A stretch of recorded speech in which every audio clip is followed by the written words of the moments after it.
no me extraña que Cortés sillara un enamorado de la cultura de esta zona cuando vio Tenochtitlán, bueno, todos. Lo cuentan todos y lo cuenta Bernal, que luego hablaremos de Bernal, que es muy interesante. Bernal Díaz del Castillo y la verdadera historia de Nueva España, donde cuenta toda la entrada y pues se cuenta todo. Y ya entra allí, deja la mitad de los tlaxcaltecas fuera y entra, porque en principio no le dejan entrar, en principio no quieren que entre, pero el Parlamento y tal, y el caso que al final entra, y además lo tenemos pintado por Ferrer de Armao entrando. Bueno, aquí vemos, ese es un dibujito muy feo, pero atrás se ven los volcanes un poco para que veáis un poco cómo era el camino y cómo era la llegada y cómo prácticamente es una isla gigante comunicada por avenidas en medio de una laguna. Aquí tenemos las distintas avenidas para entrar.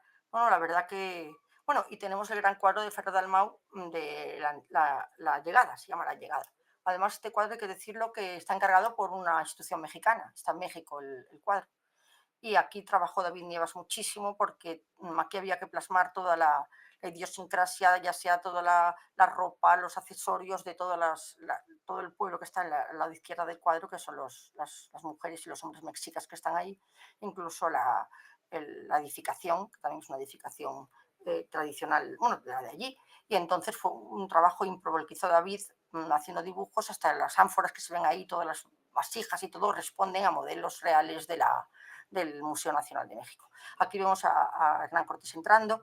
Yo, la verdad, cuando lo hizo, a mí no me gustaba el cuadro porque yo quería haber visto ahí a Moctezuma arrodillado y algo, pero no, él dijo que quería hacer una cosa más normal, quería él entrando y además dije, no me gusta, va muy rígido, no me gusta, va muy rígido. Y me dijo, ya no, es que va muy rígido porque va alerta, es que él no sabe lo que se va a encontrar, es que está entrando en un sitio desconocido, tiene que ir alerta porque por cualquier esquina le puede salir, porque no entra por una avenida principal, entra por una de las calles laterales, por ahí está entrando, y aquí está marcando pues, la entrada con la comitiva y luego como el pueblo le mira, pues, no con miedo, quizá con curiosidad, quiénes son estos que vienen, aunque como he dicho, el tráfico de personas era relativamente frecuente en esta zona. Entonces llegan entrando y la parte de, bueno, el concepto del cuadro es muy curioso para su pintura. A él no le gustan los rojos, los amarillos, a él le gusta pintar el caqui, el verde, el marrón, se encuentra muy bien en esos tonos y solo pone estos colores cuando se lo pide el argumento, claro, pero aquí no tenía otro remedio. Entonces un cuadro con colores muy calientes para lo que suele pintar él y no tenemos paisaje, cosa rara porque él tiene siempre grandes horizontes y él constriñe toda la imagen a esa escena central que está tapada por una vela. Esto todavía lo tenemos en Andalucía. En Andalucía cuando hace calor en las calles se ponen esto que se llaman velas, que son como unos toldos para que dé sombra, pero está muy bien esta vela porque gracias a eso puede construir un espacio hacia el fondo. Si te fijas en la sombra que da la vela, te hace el espacio sol, sombra, y te hace que la comitiva vaya hacia atrás. Porque aquí creo que hay 85 personajes puestos en una sola escena, en un plano. Es complicadísimo, ¿no? La verdad que el tema de la perspectiva lo domina como nadie. Y el tema de la organicidad de las figuras que nunca se mezclan unas con otras. Todas tienen su espacio, pese a ser dos dimensiones. Es una cosa soberbia, ¿no? Pero bueno, aquí vemos todo, vemos en este lado, vemos al pueblo mexica. Es muy curioso porque David Nievas pues, ha estudiado desde los peinados, así por el peinado sabemos quién es un noble, quién es una mujer libre, quién es una mujer casada, las mujeres casadas llevan el pelo recogido, hay incluso una esclava que lleva un cepo de madera en el cuello, no sé si lo tengo al lado después, creo que después bueno, aquí está él pintando, aquí veis cómo está pintando. Ya te lo expliqué la otra vez, que la forma de pintar es muy peculiar. Él hasta que no termina una parte no continúa con la siguiente. Si te fijas, está perfectamente terminado, pero en cambio en la esquina prácticamente son figuras fantasmas que están en blanco completo, ¿veis? Porque la boceta, poquísima boceta. Aquí tenemos pintando precisamente la parte de los mexicas. Y aquí tenemos, pues, realmente el que un poco tiene más miedo es el noble que está con la mano en la cara, que la mano en la cara siempre simboliza un poco de la preocupación, ¿no? Y aquí están pues las mujeres pues muy asombradas, incluso algunas riéndose de quiénes son estos hombres que vienen por aquí. Aquí los vemos. Y aquí vemos una figura que nos han criticado mucho, digo porque ya hablaba antes de que cuando Ferrer del Mau presenta un cuadro, pues siempre hay gente que le gusta sacar los defectos. A mí no me parece mal, porque siempre digo que si se crea polémica, pues siempre se habla más del cuadro. Que las casas mexicas, es verdad que no tenían ventanas, es verdad, no tenían ventanas, es verdad. Pero la verdad es que si nos quedaba eso muy plano, hay que ver que es un cuadro, ¿eh? Esa parte nos quedaba muy plano, se nos venía un poco encima y entonces pues nos ocurrió abrir una ventana. abrir una ventana, que es verdad que no tenían, pero cogía más cuerpo lo que es la pared. Las paredes que estaban hechas de cal y canto, lo digo porque a mí desde pequeña siempre oía lo de cal y canto, cal y canto. Yo cal y canto, pues era de cal y de canto, es decir, de cal y de piedra. Estaban hechas estas casas de cal y canto. Y eran adinteladas y entonces al abrir esa ventana y pusimos un señor asomándose, primero dimos más cuerpo al fondo y hicimos lo que los cursos dirían alegoría de la curiosidad. Digo, sí, vamos a poner ahí algunos, sí, digo, alegoría de la curiosidad, que nos queda muy bien. Pero entonces tiene, como veo, ese espacio extraño que va hacia el fondo con esa vela que marca el espacio. Aquí tenemos en primer plano un mexica que se asoma, pero que está cortado, y está cortado, pues él lo hace de forma instintiva. Yo te explico por qué lo hace, aunque él no lo hace por eso, pero yo lo explico así. Cuando él pone figuras intermedias es porque está proyectando el espacio hacia el espectador. Es decir, está a la mitad porque tú estás con él. Estás tú con él y él integra al espectador en la escena. Cuando estás viendo un cuadro de Ferrer Dalmau, lo estás viendo, te metes en el cuadro, es que estás tú dentro. Tiene una capacidad de integrar al espectador en la escena como yo creo que es casi de sus mejores aportaciones a la pintura histórica, el poder sentir esa inmediatez de los personajes. Bueno, y aquí tenemos que, en primer plano, tenemos al Tlaxcalteca. Tengo que decir que todos, mira, aquí está también he traído el boceto, fíjate qué precioso es el boceto, precioso. Bueno, aquí tenemos al Tlaxcalteca. El Tlaxcalteca es el único personaje que está inventado, o sea, que no corresponde a una persona real. Pero todos los que salen ahí, todos tienen nombre, apellido, sabe de dónde son y qué es lo que hicieron. Eso lo sé porque lo documentó David Nievas, aparecen todos en la documentación de los que entraron allí. Y aquí tenemos, como vemos, este personaje que es, yo creo que con Cortés es el más atractivo del cuadro. Vemos con ese peto emplumado tan bonito que lleva, luego lleva el chimali, que es el escudo, donde cada uno, además, hoy diríamos lo customizada, así cada uno ponía la sandalia, que la sandalia era el símbolo de que había ya cogido varios prisioneros, y luego esa cinta de los de Tlaxcala que llevan en la cabeza. Es un personaje apolíneo, que tiene una musculatura clásica, porque eran grandes guerreros. Y luego detrás, no sé si lo veis, está ya un alabardero, lo veis aquí el alabardero, aquí tenemos el alabardero, lo veis, lleva una brigantina, que es bueno, cuando voy a las cosas militares me aprendo todos los nombres, eso se me olvida, claro, porque me aprendo todas las armas, que si es Ketelhat, que si es Morgoñota, que si es celada con visor, celada con no sé qué, eso me lo sé todo, lo que pasa que hoy no me lo sé repasar, pero bueno, aquí está, lo vemos, fíjate qué bonita la brigantina, bueno, todos los personajes, todos son, este es Alvarado es la bestia negra de la conquista, ya hablaremos por qué, dentro de un poco. Ahora yo defiendo completamente la postura de Alvarado, es que la defiendo completamente, o sea, y Cortés también, porque Cortés no tomó ninguna represalia contra él, pese a lo que había hecho, desencadenó luego unos episodios terribles, pero yo creo que comprendió lo que había hecho, yo también. Pero bueno, quizá lo más interesante de un Alvarado, que es una pena que no lo ponga a cara descubierta, porque dicen que cuentan las crónicas que era de una belleza exultante, que era rubio, con los ojos azules, que le llamaban Tonatiuh, el sol, de lo guapísimo que era. Y hay que decir que su mujer fue tlaxcalteca, que estuvo enamoradísimo de su mujer, que tuvo una hija con la princesa de Tlaxcala, y cuentan las crónicas que era la mujer más bella que jamás hubo en América. Esa mezcla entre la princesa tlaxcalteca y el pobre, bueno, no, el pobre no, y Alvarado. Lleva la borgoñota, que hemos visto antes, que era el casco icono, y lleva, muy curioso, lleva la adarga, ¿no? Se llama adarga, que es este escudo, que lo traemos de Granada, de la guerra de Granada, lo utilizaban los nazaríes, pero era un escudo comodísimo, porque no pesaba nada, era de cuero, no pesaba nada, se lo encajaban aquí en el brazo y le dejaban las manos libres, como no pesaba, le protegía, pero a la vez le daba las manos libres para todo. Y este tipo de escudo, de origen nazarí, por lo visto también está muy enraizado con la monta, la jineta, la doma vaquera, con este tipo de monta, que es una monta como mucho más flexible, ¿no? Y aquí lo tenemos. Una pena que no lo hubiera puesto, pero bueno. Luego tenemos, bueno, aquí tenemos a Malinche, aquí la tenemos en primera fila, también una mujer indígena, muy curioso que la pone con zapatos, un derecho a ir con zapatos era un derecho que no podía tener cualquier mujer, va con el pelo suelto y va, hoy diríamos, aunque me horroriza la palabra, empoderadísima, en primera fila, marcando, aquí estoy yo, aquí voy y voy de primera fila la pinta pues muy guapa, pues como serían las mujeres de entonces, y también está muy mitificada. Bueno, ahora tenemos un musical, ¿no? En Madrid hay un musical ahora famoso por otros motivos, pero que Sí. Nacho Cano ha hecho centrado en la historia de Malinche.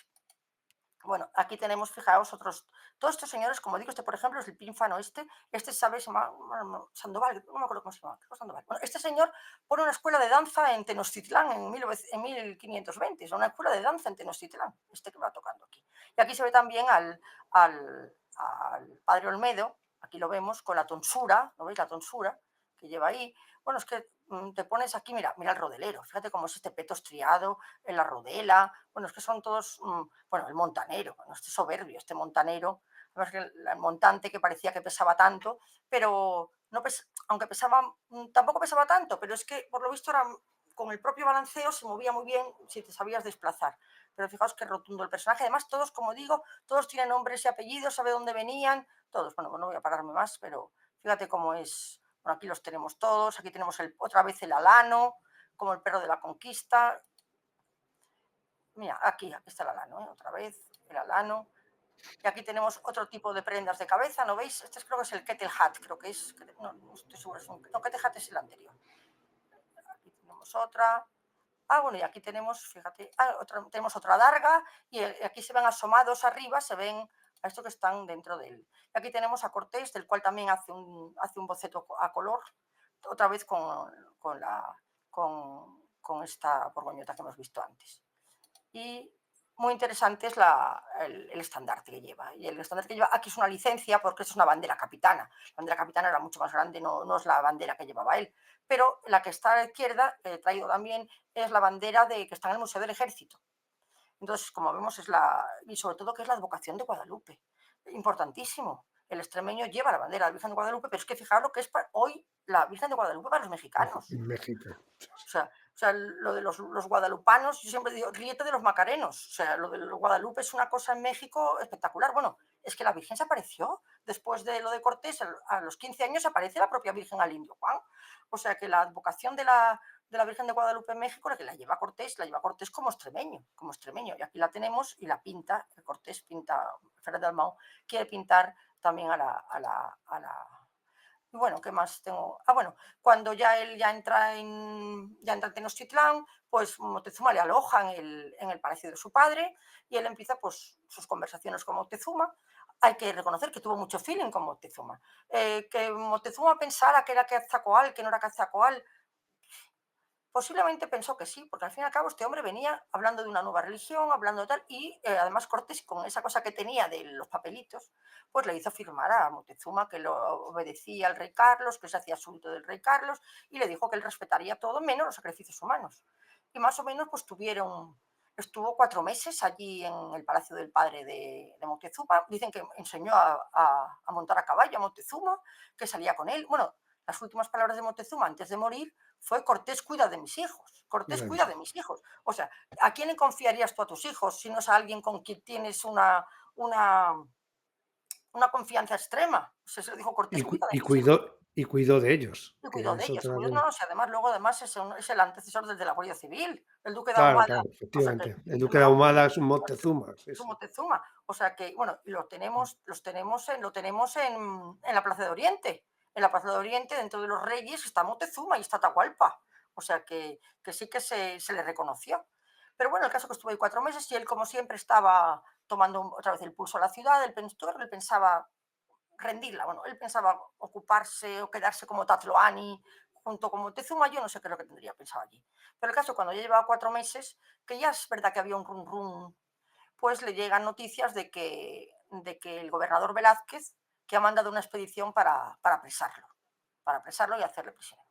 Entonces no le queda otro remedio que marcharse a ver qué es lo que pasa. Y él sale, deja una guarnición pequeña en Tenochtitlan y él sale hacia el encuentro que van al mando de Pánfilo de Narváez. Nada menos que 18 barcos, pero no vienen solo, vienen con mujeres, vienen con familias. O sea, es una expedición que viene a echarlo y a quedarse, a echarlo y a quedarse. Por claro, todas las noticias vuelan y ya sabían que estaba Cortés aquí. Además, Cortés ya había mandado las noticias a España, ya sabía que Cortés estaba instalado y lo que van es quitarle la legitimidad y yo supongo que Narváez vendría a suplantarle y quedarse con todo lo que estaba consiguiendo Cortés. El caso que él sale, él se encuentra ya con Pánfilo de Narváez, además él, con esos artilugios que tenía él psicológicos, él le pide a los hombres que van con él que todo el oro y todo lo que habían conseguido por el camino, que se lo pusieran visible. Y claro, cuando los hombres de Narváez los ven llegar a estos todo con todo el oro y mostrando, diciendo, ¿qué hacemos peleando con este? Nos vamos, nos cambiamos de bando. O sea, es que se cambiaron de bando. Dejaron tirado a Narváez y se fueron con Cortés. Hay un pequeño enfrentamiento que el pobre Narváez queda tuerto de un ojo, pero es que el Narváez quedó Pánfilo, ¿eh? Se llamaba Pánfilo de Narváez. Y yo creo que cuando yo era pequeña que me decían, te queda cara de Pánfila. No sé si Pánfilo. ahora ya no lo dice nadie, pero tuvo que venir de ahí, porque yo no he vuelto a oír eso de cara Sí, de sí, Pánfilo. probablemente viene de ahí, sí, De sí, cara lo de de Pánfilo, Pánfilo de viene cara de de... Pánfilo, pero cara de Pánfilo, Sí. y ya no lo dice nadie. Son esas cosas que decíamos de pequeños que ya no dice nadie. Pues la cara de Pánfilo, porque lo sé porque se lo dijo otro día a un alumno y no sabía lo que le decía yo. Anda, que tienes cara de Pánfilo. Pánfilo, no sabía, ¿no? Bueno, pues el caso es que, de todas maneras, cuando él cambian de bando y llega con ellos a Tenochtitlan. Mm, es un elemento disruptor, esta gente que viene, porque como vienen con mujeres, vienen con familias, ese chip que tenía Cortés de la integración con las indígenas y tal, ya no. Y él además le había vendido a Montezuma que él, bueno, aparte que respetaría y tal, que él se integraría, que se casaría allí, bueno, más o menos que iban a ser estos chichimecas que se iban a... Pero claro, cuando vienen ya estos y vienen así, pero es que pasa otra cosa peor. Mientras él estaba con lo de Narváez, resulta que la nobleza azteca, la nobleza mexica, le pide permiso a Alvarado, bueno, le comunica a Alvarado que van a hacer una gran fiesta. Van a hacer una gran fiesta y preparan unos calderos un poco sospechosos en la fiesta y se cuenta que una anciana le avisa a Malinche. Ten cuidado que, claro, es que ten en cuenta que la ven India y la ven allí, pues siempre hay almas caritativas que le dicen que se escape porque van a matarlos a todos. Entonces, pues, ante esos indicios, Alvarado es su vida a la nuestra. Entra en el Templo Mayor y masacra a toda la nobleza azteca. Eran sobre 300, 400 personas, las pasan a cuchillo. Y eso pues le convierte en el gran carnicero, malvado, bueno, no te puedes imaginar. Pero claro, yo es que me quedo atónita cuando, bueno, realmente, bueno, fue una acción defensiva porque tú tenías los indicios, yo creo que más que pruebas, de que aprovechando que no estaba Cortés, fíjate cómo son estas culturas cuando falta el líder. A ver, le pasó al pobre Viriato, le pasó a Zumalacárregui, o sea, cuando falta el líder, la cohesión del grupo se resquebraja. El no estar Cortés, pues los mexicanos dijeron, esta es la nuestra, el líder se ha ido, vamos a aprovechar y realmente eso era una excusa para matarlos, que estoy prácticamente convencida. Y luego lo que me habían contado a Malinche. El caso es que esta masacre a la nobleza azteca, que es tan vilipendiada, pues luego en cambio te lees las crónicas de que eso pasa en el Templo Mayor y en 1487, que es cuando se inaugura el Templo Mayor, hicieron 14 hogueras en Tenochtitlan y depende de las fuentes, masacraron en la ceremonia, gente que dice 30.000, otros dicen 18.000, pero bueno, la fuente más baja dice que se cargaron a 20.000 en la inauguración del Templo Mayor. O sea, que este hombre sea un carnicero por matar 400, prácticamente en una acción de guerra, en una acción de defensa propia, y sea el carnicero máximo, y que ellos maten a 20 y que no pase nada, o sea, son esas las grandes contradicciones de la conquista. Pero bueno, el caso es que esa masacre del Templo Mayor hace que haya un run run terrible dentro del Tenochtitlan, empiezan prácticamente a asediarles y cuando llega Cortés se encuentra con una capital levantada, se encuentra que van a ir contra ellos, se da cuenta que es que tienen que escaparse porque los van a matar a todos. Y entonces la famosa Noche Triste es cuando, bueno, primero pide a Montezuma, bueno, primero Montezuma lo deja prisionero en su palacio, prisionero porque piensa que es un parapeto tener a Montezuma dentro, y le pide que salga a la azotea y que arengue a sus hombres, pero le cae un adoquinazo en la cabeza a Montezuma y muere. O sea que ya tiene los días contados y es cuando decide salir. Y decide salir de noche porque los mexicas no combaten de noche. Y de noche se escapa, se escapa. Es la famosa Noche Triste y se tiene que ir porque sabe que es que nos van a matar. Bueno, y además hay montones de escenas de la famosa Noche Triste, pero a ver si tengo por aquí alguna. Bueno, aquí se ve el famoso encuentro de... Ah, bueno, cuando... Este es Alvarado, qué guapo. Bueno, cuando cuando se encuentran, que no lo he contado, cuando se encuentran Montezuma y Cortés, Cortés le va a abrazar y todos los guardaespaldas de Montezuma se ponen en guardia porque era casi como sus egipcios que nadie los podía tocar. Pero no, Montezuma, pensando si era Quetzalcóatl o lo que sea, el caso que sí, que se deja abrazar. O sea que bueno, esa conexión ya empezó ahí. Pero que la noche triste, pues en cuanto se dan cuenta de que se han escapado, pues van por ellos. Y es cuando se produce la gran matanza de españoles y de tlaxcaltecas. Es una, además, van con los barcos, van detrás de ellos, siempre, como siempre, echándonos contra los españoles. Es que eran tan codiciosos, que llevaban tanto oro encima, que no podían nadar. La verdad es que no sabían nadar. Mucha gente de esta época no sabía nadar. Los castellanos no sabían, aunque vivieran en las Antillas, no sabían nadar. O sea, que muchos se ahogaron porque no sabían nadar. El pobre Alvarado, que también hay las pasa canutas para salir de allí, que tiene que saltar bueno, hay un episodio saltando un muro y tal, fue prácticamente a pecho descubierto, no llevaba absolutamente nada, pero que, bueno, heridísimo acaba, con Cortés acababa herido en la espalda, en un hombro, o sea, fue horroroso lo de la noche triste, las caltecas, y este es de los pocos cuadros históricos que, bueno, que es cuando Cortés dicen que llora al salir, cuando ya acaba todo, se refiere, llora en un árbol, llora pues por lo que ha perdido.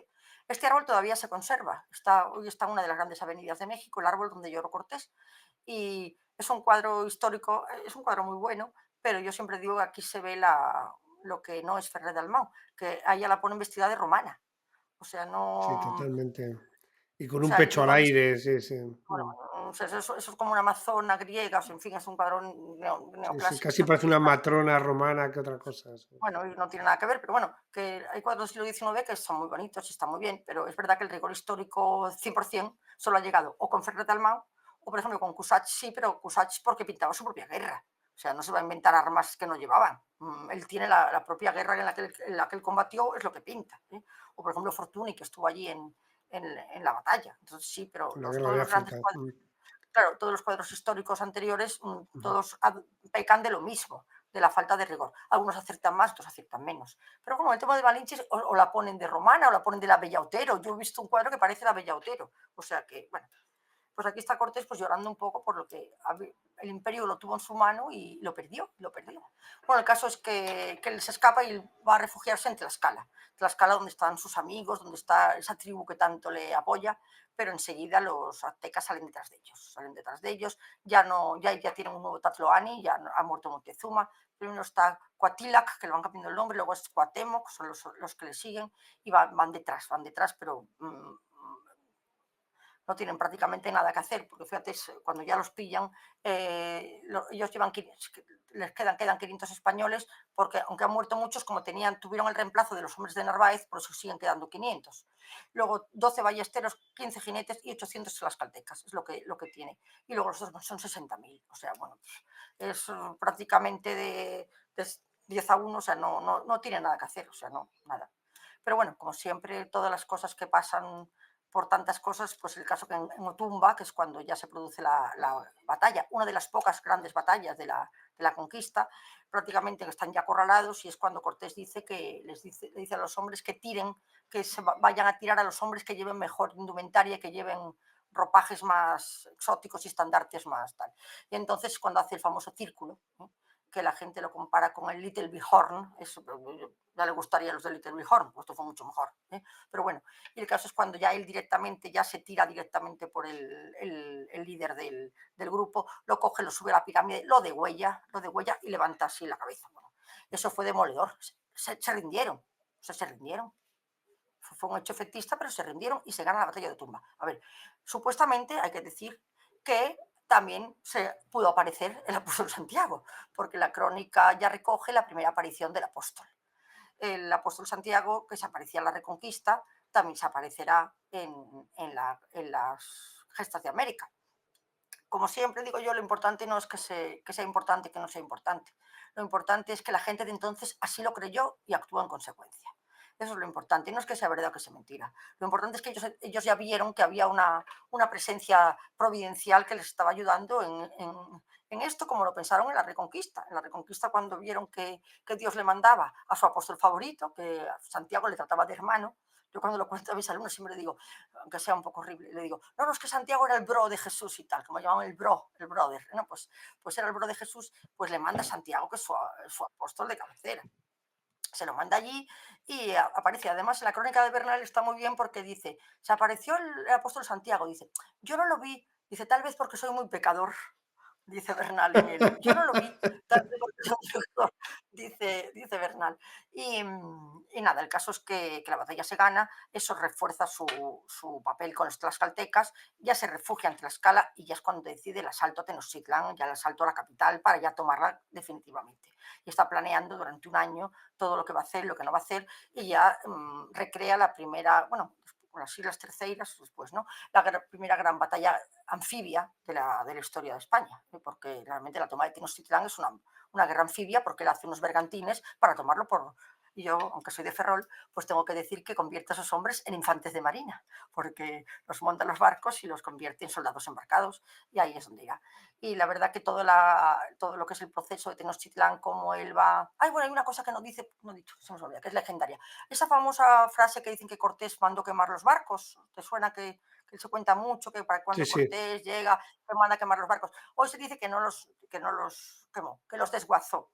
Y ahora cuando va a la toma de Tenochtitlán, manda a buscar los trozos de las naves que había desguazado y las ensambla, hace una especie de atarazana y pero fíjate, desde Tlaxcala ir cargando con las maderas, bueno, es tremendo, que es tremendo lo de la toma de Tenochtitlán, pero eso te lo explicará mucho mejor un experto en historia militar que yo.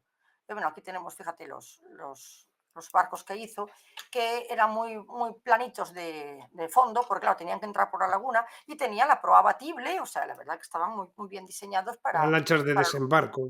sí, sí, lancha de desembarco para tomarla por mar, bueno, por la laguna, tuvo que entrar por la laguna y tuvo que entrar ahí. Y ahí pues estuvo planeando pues todo lo que... Y bueno, tardó 75 días en tomar Tenochtitlán, pero bueno, la acaba tomando. Aquí está la entrada, hay muchísimos, bueno, muchísimos no, pero hay muchas escenas de la entrada de las tropas, donde y ahí ya va, pues va con un ejército brutal, porque van todos los tlaxcaltecas y ya va todos esos pueblos que ha ido recopilando y entra en masa y conquista Tenochtitlan. Es que es Tenochtitlan, a ver si me adapto a nueva nomenclatura. Y bueno, ya se hace pues el nuevo Tlatoani y hay que decir que cuando se encuentra con Cuauhtémoc le dice que le mate. Y Cortés le dice que de ninguna manera y le da un abrazo a Cuauhtémoc, o sea, le da un abrazo al enemigo. Y está 4 años viviendo con él. Es que era Cuauhtémoc, que es el gran líder de la resistencia. Estuvo 4 años, estuvo a punto de, creo que se llegó hasta a bautizar, montaba con él a caballos, iban por ahí de picnic, el Cuauhtémoc y Cortés, y ahora resulta que es el gran líder de la... Bueno, luego la acaban matando, pero también tuvo sus razones para matarlo. El caso, pero que estuvo 4 años viviendo con Cuauhtémoc y ahí ya cuando ya toma Tenochtitlan, ya es cuando ya empieza su gran labor como estadista, porque ya te digo, él muchas veces se dice que en los dos imperios, que es el imperio generador, que es el imperio, sabes que si España el imperio romano fue un imperio generador y los otros son imperios depredadores. Y siempre se nos compara con el imperio romano. Pero yo siempre digo que del imperio romano, pues de los turtetanos, lusitanos, pelendones, arébacos, nos queda muy poco. En cambio, de las culturas precolombinas, tú vas a México, vas a Guatemala, está por todos sitios. O sea, que realmente que no es que los romanos impusieron, pero es que lo que hubo fue una fusión absoluta. Primero, a través del mestizaje, como te digo, en el siglo XVI solo había 6.000 españoles. 6.000 españoles había a través del mestizaje. Luego, a través de la extraordinaria aportación de los franciscanos, que consiguieron la síntesis perfecta entre las culturas precolombinas, las religiones precolombinas y la nuestra, la católica, además, como digo, con una labor impresionante de comprensión de las culturas indígenas, de aprender todos los dialectos, de respetar menos el sacrificio humano, que eso ahí es lo único que no... Bueno, hay que decir que los indios no podían ser juzgados por la Inquisición y que los indios no podían ser esclavos, pero eso ya desde 1503, o sea, eso no lo hizo Cortés, pero sí que se les dio dignidad desde el primer momento. Funda escuelas para todos primero para los hijos de la nobleza, se criaron con los niños, pocos niños habría, pero los que vinieron con Narváez y luego todos estos niños mestizos, todos se fueron incorporando, o sea que realmente hace un nuevo Estado suyo propio, con características suyas. Él va informando al rey de todo lo que va haciendo en esas cartas de relación, que se llaman cartas de relación, que más que cartas en realidad son propuestas de intenciones que hace al mundo y al final va construyendo de los mayores estados de la humanidad con 6 millones de kilómetros y un nuevo modelo de sociedad, una sociedad indígena, mestiza. Él, además, en uno de los juicios que le hacen, dicen que no funda iglesias, porque no funda iglesias. Lo que hace es cristianizar los templos. Las antiguas zonas, que, bueno, eso también se hace en España, se dice que en el Rocío había una diosa fenicia, que sí, o sea, que siempre lo de la transpolación o el sincretismo de culturas antiguas se ha hecho siempre. Pero si Cortés no funda ninguna iglesia, no hace ninguna cosa extraña, porque lo que hace es adaptar los templos que ya tenían ellos y los, como digo, pues si había una diosa de la nieve, pues mira, ponemos la Virgen de las Nieves y ya está. O sea que los franciscanos lo supieron hacer pues estupendamente. Fijaos como lo que era el famoso imperio azteca, que era esto, lo que hizo Cortés, y luego lo que tiene México ahora. O sea que realmente fue el estado más grande y más próspero, fue Nueva España. Vivió con él y el siglo siguiente la época más próspera de toda su historia, de toda su historia. Luego, aparte, bueno, aquí tenemos más cosas, fue un emprendedor, aparte de las ciudades que fundó, estudió muchísimas ciudades, bueno, 40, 30, 40 ciudades, todas con su plano reticular, todas con su plano a lo romano, como era, se construía, además todas con sus edificios, con sus audiencias, con su burocracia, toda perfectamente organizada, 40 ciudades lo que hizo. Esta sociedad mestiza, aquí puesto que había 7.000 españoles en el siglo XVII, en el XVI había solo 6.000, todo, con todos los matrimonios mixtos, con la clave de esta nueva sociedad en que lo que todos eran todo, bueno, estas famosas imágenes que hay de todas las mezclas que hubo entre ellos. Esto no es mexica, esto es peruano, pero me gusta mucho porque es una imagen de todos los incas, pero llega un momento que llegas aquí y salta, ¿no ves? Salta del Inca a Felipe II, pero sin solución de continuidad. O sea, realmente hay una continuidad. La monarquía española se convierte en una continuidad de lo que había antes, en el Tayantinsuyo, como se llamaba el imperio inca, pero en el caso de Cortés, como una creación nueva, suya, apostando por un Estado donde el mestizaje es la clave y que no se parece a ningún otro. Y de hecho, hoy en día el país más mezclado de todos los de América es México, porque, por ejemplo, en Guatemala hay hay más indígenas, pero han vivido más como comunidades aisladas. O sea, había menos mezcla entre sí. El país donde hubo más mezcla racial fue México. Ahí tenemos más allá. A ver. Bueno, esto lo he traído también, esto es de la Plaza de Oriente, donde están Atahualpa y está Moctezuma. Moctezuma. Bueno, aquí tenemos, bueno, todos los códices, esta es la gramática. Incluso Felipe II ni siquiera pone oficial el español, se conserva el náhuatl como lengua vehicular. Fíjate cómo eran los libros que hacen. Esto ya lo hacen los franciscanos contando, pero tienen hasta pequeñas enciclopedias los franciscanos con todas las plantas que había, con todos los cultivos, con todos los. Hay un interés en recuperar, en recoger lo que ellos ven como una riqueza. O sea, no se ve como algo que hay que exterminar, sino como algo que hay que integrar. Y ahí está. Y este fray Bernardino de Sahagún, vamos, que fue un sabio como la copa de un pino. Pero fíjate qué cosa tan maravillosa. O sea, estos libros que es una maravilla.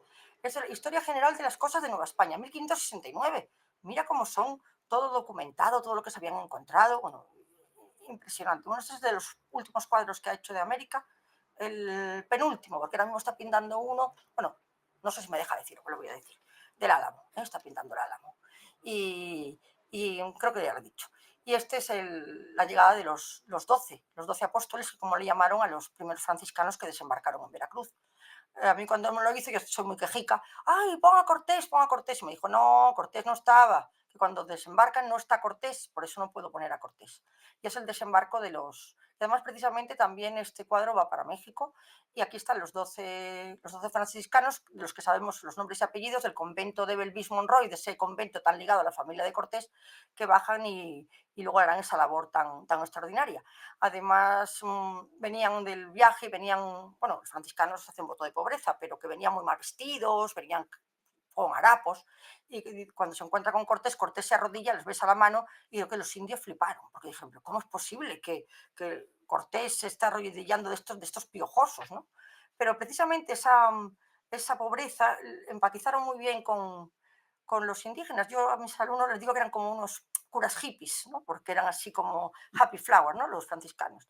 Y empatizaron mucho, incluso hasta el 1536 había misas cantadas, pero con bailes indígenas. O sea que, bueno, menos mal que el Papa no estaba por allí, porque el tema herético era muy elástico, ¿eh? Como la adaptación de los franciscanos primera, hasta que ellos ya supieron cogerlo el pulso a lo que fue, pero lo hicieron muy bien porque partieron de lo que ellos creían para llevarlos a donde querían creer. Y luego el tema más espinoso, que era el sacrificio ritual, gracias a la crucifixión, lo maquillaron muy bien. Y la verdad que este cuadro también es magnífico, ¿eh? Magnífico. No, para que si no, estoy aquí hablando todo el día. Bueno, también importantísimo todo, bueno, lo que lleva Cortés. Cortés introduce el azúcar, introduce el hierro, introduce el carbón.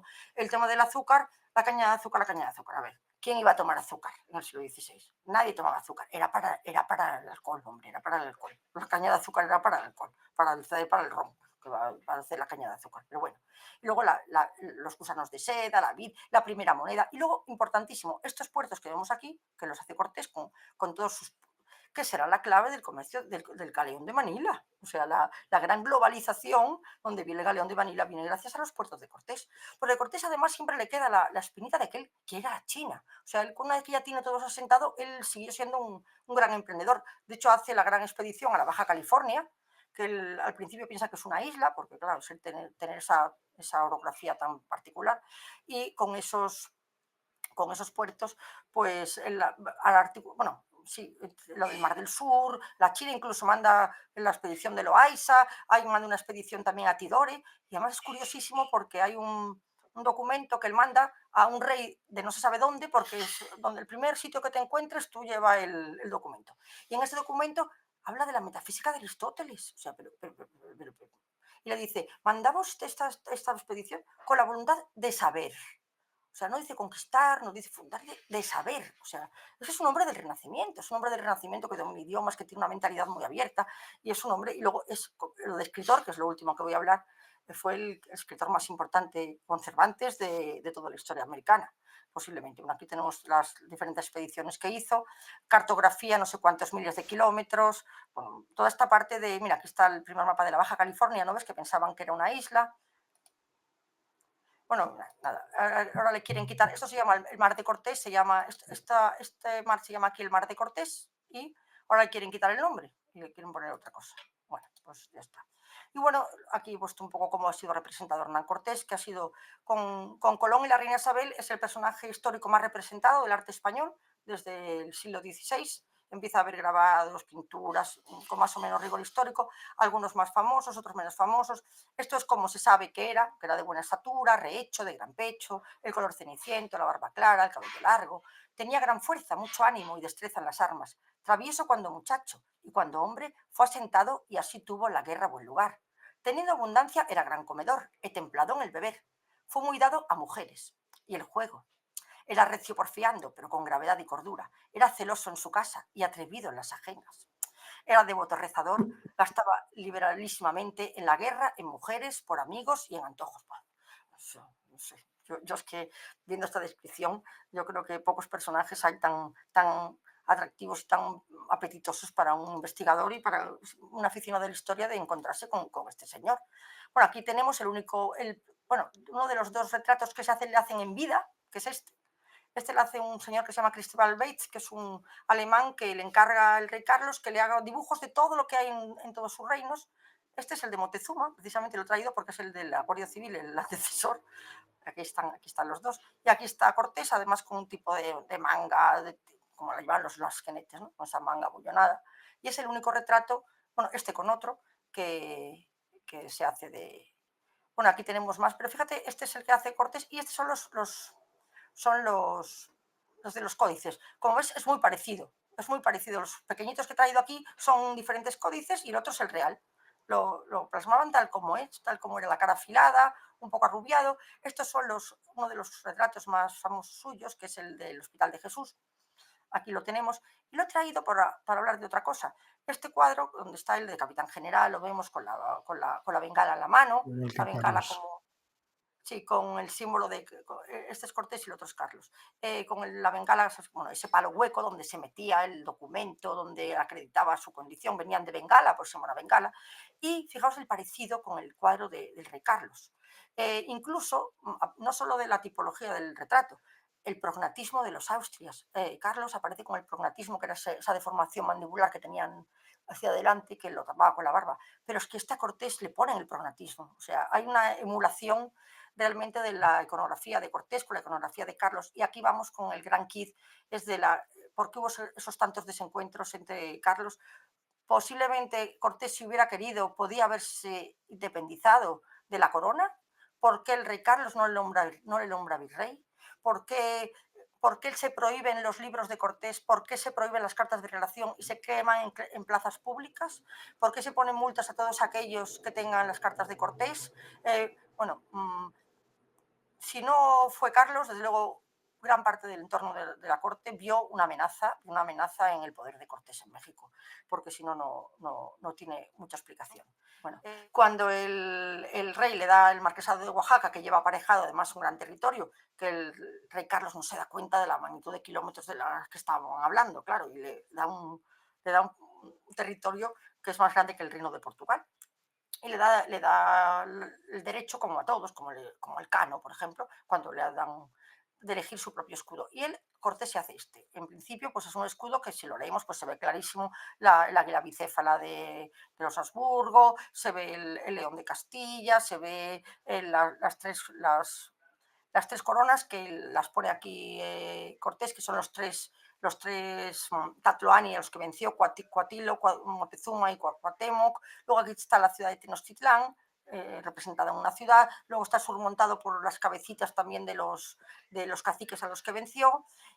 Pero luego realmente hay una doble interpretación en clave indígena, porque realmente el águila bicéfala es el glifo, el león es el jaguar, el agua que se de Tenochtitlán, el agua y el fuego es el símbolo de la guerra de los mexicas. O sea que hay una interpretación de su escudo también para que se pueda leer, o un guiño, dirían los cursis, o una doble interpretación de les. Es muy larga. Además, el otro día estuve en un canal mexicano y hasta me contaron que las cabecitas hay una gruta de no sé dónde, donde la mitología azteca dice que salieron los mexicas. Yo ahora no te lo pongo en pie, que son 7, pero me lo contó un chico que se llama Cárdenas, que tiene un canal que se llama México después de México, México antes de México, y estuve allí y me lo contó él. Bueno, y luego surmontado por un lema, el juicio de Dios lo sometió y la fuerza de mi brazo lo confirmó. Otra vez reafirmando el carácter católico. Hay que decir que muchos de estos hombres de Cortés, que fueron con Cortés, habían luchado en la Reconquista, y el poder someter al infiel después de tantos años de guerra, sí que les tuvo que dar una especie de impronta providencial de que Dios les estaba ayudando, de que realmente era otra forma de cruzada. Esto ya creo que ya lo. Bueno, y aquí. Bueno, las cartas de relación. Ya para acabar. Como te he dicho varias veces, él escribió las cartas de relación, de las cuales se conservan todas, menos la primera, que no se conserva. Hubo nada menos que 12 ediciones de las cartas, 12 ediciones, y se publicó en 5 idiomas. Español, creo que holandés, bueno, se publicó en 5 idiomas y 12 ediciones. Los libros eran muy caros y fue un bestseller de la época, o sea, se vendió muchísimo por toda Europa. Pero hubo una orden de que el libro llegó un momento que se prohibió, se obligó a quemar, se quemaron en plazas públicas los libros de Cortés y se puso una multa a todos aquellos que tuvieran uno. Mandaron inspectores por todas las bibliotecas para que se quitaran todos los libros y que se quemaran. Un libro entonces costaba como 20.000 euros al cambio, será como comprarse un caballo, o sea que realmente que se vendieran tantos libros de Cortés quiere decir que generó mucha gran expectación en toda Europa. Y en esas cartas, pues él se manifiesta como un excelente escritor, ya te digo, además con alusiones clásicas, con también un profundo enamorado de la historia del territorio que él ha conquistado. Y lo que realmente quien nos cuenta de verdad, con más fidedignamente todo lo que pasó, es el famoso libro de la verdadera historia de Nueva España. Hay sobre todo 2 libros que se escriben en vida de Cortés. En vida de Cortés. Cortés, casi nunca se ha estudiado ha sido qué pasó los últimos años de su vida, porque él llega a España y luego no puede volver, no puede volver, que hay un juicio de residencia que tiene abierto y no puede volver. Entonces él se instala en Valladolid, aparte que él tiene muchos desencuentros con la corona, porque considera que no le han dado su sitio, que, bueno, se refugia en Salamanca, perdón, en Valladolid, y en Valladolid se hace rodear de un círculo de intelectuales. Él era un intelectual, era un hombre del Renacimiento, y ahí pues van filósofos, poetas, y se reunían creo que una vez al mes, y además hay documentación, él como le apuntaba todo, hay documentación de todas las reuniones en las que hacían y de lo que hablaban. Hablaban del derecho a existir, hablaban de la esclavitud, o sea, tenía mucha actividad esa. Y se supone que ese año un capellán, que se llama Lope de Gómara, dictado por Cortés, escribe una historia de la conquista.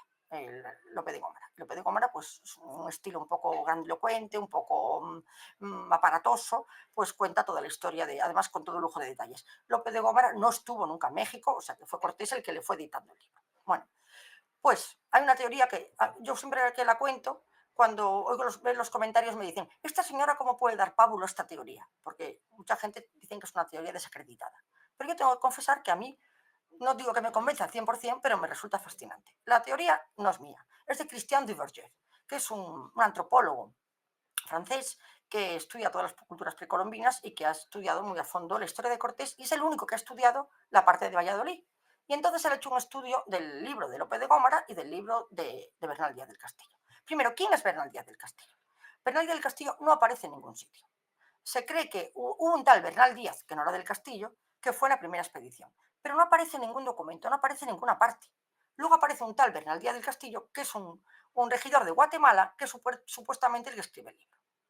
Pero ese señor no está en ninguna parte. Y el libro de Gómara y el libro de Bernal tienen una estructura similar, es decir, tienen una narración cronológicamente igual, el planteamiento de los capítulos es igual, pero el de Gómara es como un libro grandilocuente y el de Lope de Gómara, perdón, y el de Bernal es un soldado que dice, yo soy un soldado que iba con Cortés y yo vi esto, y yo vi lo otro, y yo vi, y yo vi, y yo vi. Es como un poco la voz del pueblo, la voz del soldado de a pie. Pero claro, luego investigas y este soldado de a pie, otra vez, cita a Flavio Josefo, cita a Aristóteles, cita un soldado de a pie que no aparece en ningún sitio, es muy raro que supiera leer. Y mucho más complicado que supiera eso. Y era imposible que hubiera visto el libro de Gómara.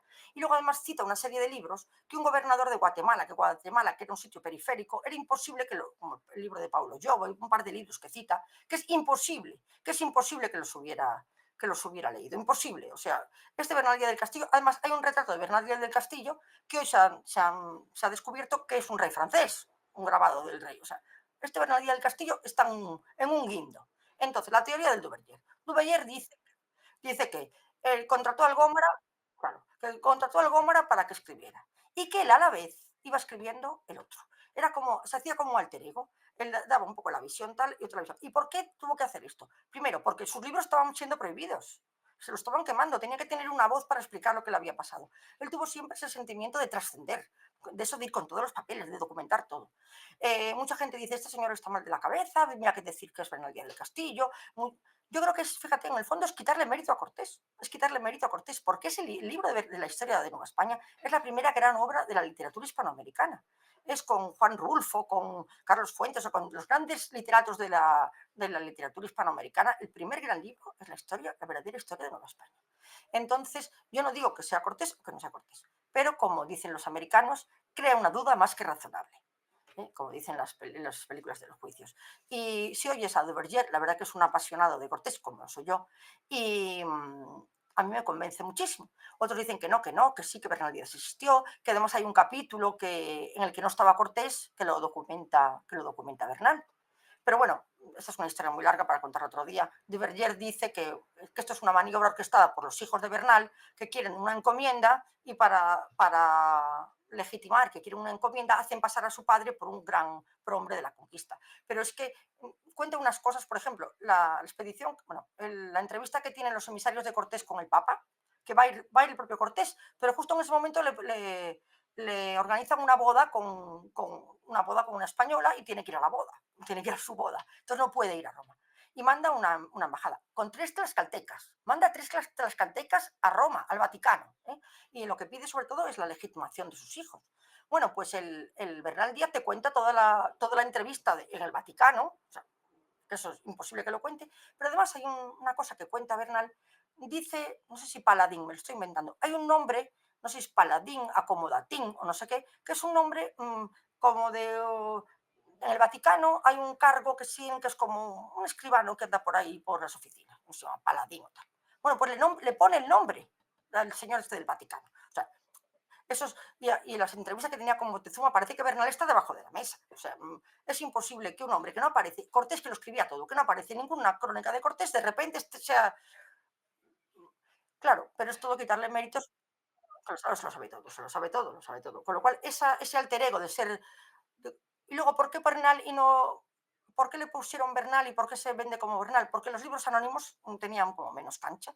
Y de todas maneras, aún así, el libro de Bernal también estuvo prohibido hasta 1700 y algo. O sea que, en fin.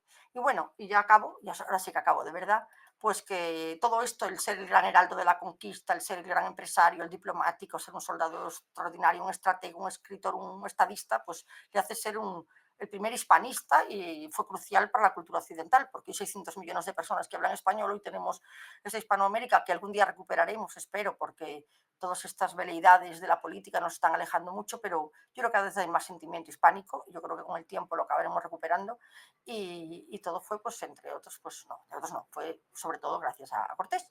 Y tenemos esas grandes obras de Ferrer Dalmau que nos recuerdan, esas imágenes que nos hacen recordar que somos herederos de esa historia extraordinaria que un señor de Medellín protagonizó saliendo con 18 años hacia allí. Y ya está. Y si quieres alguna pregunta o algo, he hablado demasiado como siempre, pero bueno. No, no, no, ha sido una maravilla. Además, yo creo que haber preguntado algo cuando el tema es tan contundentemente conocido, como es tu caso, ¿no? Y no cabía ninguna pregunta. Así que yo creo que para mí ha sido interesantísimo. De hecho, te puedo confesar, porque esto es una época que no controlo mucho y me ha parecido una historia maravillosa. Sé que además lo que cuentas está perfectamente documentado.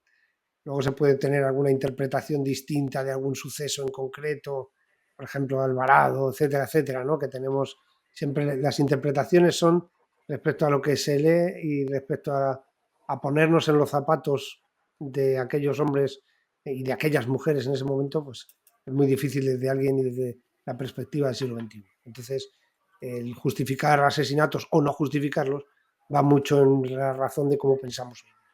Así que No, y ver la paja en el ojo ajeno y no la viga en el propio, porque vamos, que se atrevan a llamar carnicero a Alvarado cuando podía ser verdad o mentira, pero él vio indicios clarísimos de que iba a ser una emboscada y que iban a ser ellos o los otros y que fue una defensa propia de alguna manera, y en cambio que ellos pasen la mano. Además, hace poco estuve en un congreso yo de Hispanoamérica en Cádiz y un señor con toda la cara dijo que eso del sacrificio ritual, que hombre, que ya todos los investigadores pues ya nos dábamos cuenta que es una cosa cultural y que no debe darle ninguna importancia. O sea, eso lo dijo un señor en un congreso internacional. Digo, oye, perdone, lo de todos los historiadores, perdone, diga usted algunos historiadores, porque yo te digo que como yo, hay muchos que pensamos que claro que hay que darles su importancia, porque, bueno, ahora que está saliendo tanto con lo de la polémica, pues se está viendo, por ejemplo, lo del oro, se está viendo muchísimo que se ha hecho un estudio de los gramos de oro que salieron y creo que salió de España porque solo salía el quinto real y el quinto real creo que si es el 1% de todo lo que sea, todo el oro que se sí, gana. vino aquí Juan Granados, además Bueno, sí, son buenas. con todas las gráficas, Sí, sí, con explicando todas las gráficas, sí, sí. perfectamente las cantidades y que hubo años que iba más oro a Ámsterdam que, Sí, al sí, puerto de sí. Rotterdam que a los puertos españoles. No, no, y que sale, que Pues tampoco salió tanto. no, no, no. Además también lo dice, ¿cómo se llama? Siempre se me olvida Guadalupe de esta historiadora mexicana, catedrática, que fue catedrática también en Estados Unidos, que sé que es Bueno, Guadalupe.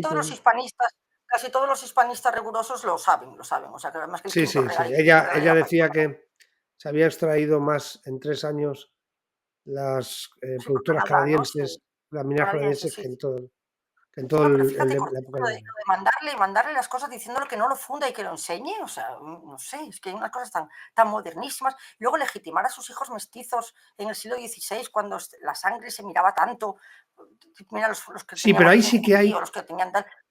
Me llama mucho la atención cuando yo me puse a estudiar, por ejemplo, la figura del duque de Ahumada y ves Bueno, si es que los hijos de Moctezuma acabaron aquí en España, algunos de ellos ennobleciéndose y hubo un ducado. Hay un ducado de Moctezuma, de hecho No, no, todavía. y casados con la más rancia nobleza española, Sí, casados con sí, la más rancia nobleza. Quiere y decir que le estaba dando la condición real, es que eran príncipes de condición real, de las nuestro país, sí, princesas incas igual, se las trata igual, con esa igual, igual. condición, efectivamente. No, sí, sí, Pues además se ve muchísimo.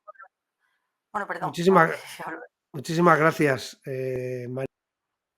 María, porque ya te pues digo que me nada, ha parecido a tu disposición. interesantísimo. Hay cosas, Además, no, dime, ay, si estamos mirándonos el uno al otro, dime, dime. no digo No te oigo, que no ¿no te me digo nada. oyes? ¿No? ¿Has tocado algo del A ver, micro? ahora, habla ahora sí, ahora sí.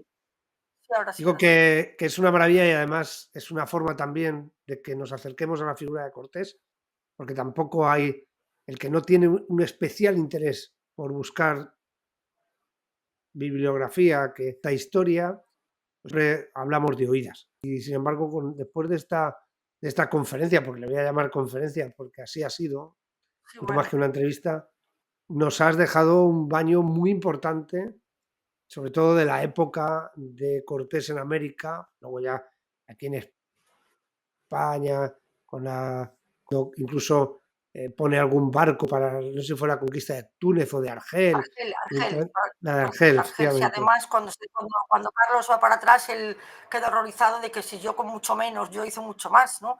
Y luego además Claro, que también lleva efectivamente. muy mal cuando Carlos se retira a Yuste y viene Felipe, su hijo, él con Felipe no tiene ningún, es un chico joven, no tiene un interlocutor para ir de tú a tú. Y luego que es verdad que nombraran virrey. Además, fíjate, cuando estaba Cortés pusieron virrey a un Mendoza, que era hermano de Pacheco, la de los comuneros. O sea, hay unas cosas tan extrañas con Cortés y con Carlos que algún día, yo creo que algún día habrá que estudiarlo. Yo, sobre todo, lo que no soy americanista, es que eso a veces me da puro, porque hay gente que es de historia de América que sabe mucho más que yo. Yo lo que a mí me llamó la atención y lo que yo cuento es las cosas que no se suelen contar, porque todo el mundo te cuenta pues que si la toma de Tenochtitlán, que si Zempoala, que si es una historia como más militar y más de la conquista. Pero realmente allí tampoco se vio como conquista, porque al fin y al cabo los mexicas llevan ahí 150 años. Y que llamarle conquista de México creo que empezó a llamársele en el siglo XIX, que nunca se le llamó la conquista de México. Eso es toda una recreación posterior, de vender a los mexicas como el todo, cuando realmente era una parte. ¿Cómo se llama eso? Sí, que La además parte del fueron, todo. si me apuras, fueron conquistados por otras tribus, ¿no? Porque realmente Cortés al final podría Bueno, no, liderar pero bueno, aquello. eso hay otra teoría, claro, como sienta fatal que como Cortés con tan pocos hombres pudo con ellos, ahora hay una teoría semi-indigenista. No, hombre, no, Cortés no conquistó nada, no conquistó nada. Eso fueron los pueblos contra los aztecas.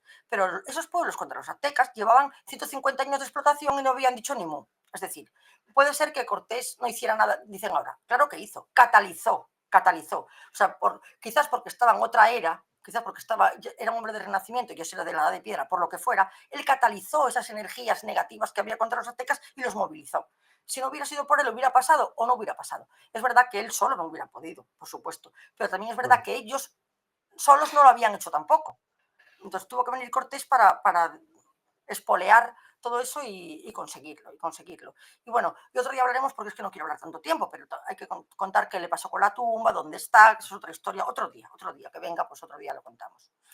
Otro día. pues te doy las gracias, María. Seguro que vas a volver, siempre que quieras. Esta ya va No, a ser tu casa, por cuando supuesto. quieras tú, porque te lo debo, porque te veo siempre y aprendo tanto con tus vídeos, aprendo tanto que te lo debo porque sobre todo la guerra civil y el RIF, vamos, es que Tanto además. que he aprendido yo ahora. Sí, sí, sí, sí. Ahora Sí, sí sí, que he no, no, aprendido pues yo también. imagínate, sí, pero yo vengo una vez, pero es que yo a ti te veo casi, además me veo capítulos antiguos repetidos y todo.